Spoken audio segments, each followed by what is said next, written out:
AK-47 1 minute में 600 गोलियां दागने वाला हथियार। बिहार यूपी के बाहुबली रुतबा बढ़ाने के लिए इस हथियार का इस्तेमाल करते हैं। म्यांमार में इसकी कीमत 17,000, बिहार आते आते इसकी कीमत हो जाती है 7 लाख रुपए। भारत में भले ही यह हथियार बैन है, लेकिन इसकी सप्लाई फिर भी हो रही है।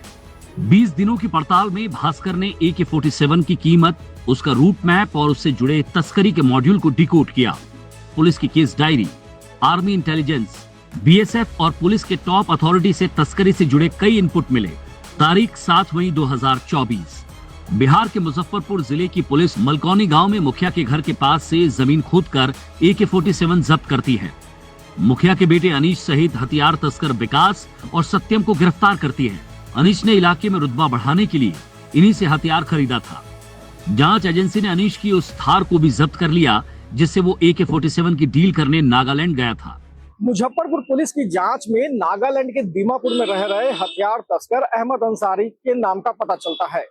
पुलिस अंसारी को गिरफ्तार करती है और उससे पता चलता है कि विदेश से हथियार की तस्करी हो रही है। पूछताछ में विदेशी लिंक सामने आने के बाद ये केस नेशनल इन्वेस्टिगेशन एजेंसी यानी NIA को ट्रांसफर कर दिया जाता है। NIA ने 18 दिसंबर 2024 को हाजीपुर, सारण और मुजफ्फरपुर में एक साथ छापेमारी कर कैश और आईफोन जब्त किया। हथियारों की तस्करी के सवाल पर रिटायर्ड IPS SK भारद्वाज बताते हैं, म्यांमार से AK-47 की तस्करी संभव है। 2006 में मैं IG ऑपरेशन था, तब लखीसराय में नक्सलियों से हुई मुठभेड़ में कई अत्याधुनिक हथियार मिले थे। भास्कर की पड़ताल में खुलासा हुआ कि इस पूरे रैकेट में विदेशी स्मगलर, नागा विद्रोही संगठन और लोकल हथियार तस्कर शामिल हैं।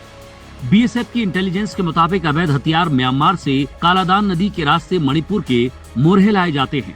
स्थानीय लोगों की मदद से कालादान नदी के जरिए बॉर्डर पार करवाते हैं।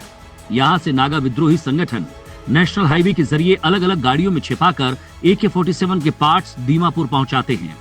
फिर ट्रेनों में पार्सल के जरिए बिहार, यूपी, मध्य प्रदेश, राजस्थान के लोकल तस्करों को सप्लाई करते हैं। डिफेंस एक्सपर्ट SK सूद इसके पीछे चीन की साजिश होने की आशंका जताते हैं। चीन म्यांमार के रास्ते भारत में हथियार भेज सकता है। बिहार में पहले से काफी दिक्कतें हैं। इसी साल विधानसभा चुनाव भी है। इन हथियारों का इस्तेमाल इलेक्शन में भी किया जा सकता है। तस्करी के इस खेल में बॉर्डर पार करवाने वाले लोकल नागा अहम रोल अपना रहे हैं। इन्हें नदी और जंगल से होकर गुजरने वाले रास्तों की पूरी जानकारी होती है। इनके बदले इन्हें तस्कर मोटी रकम देते हैं। इस मामले में NIA की पड़ताल जारी है।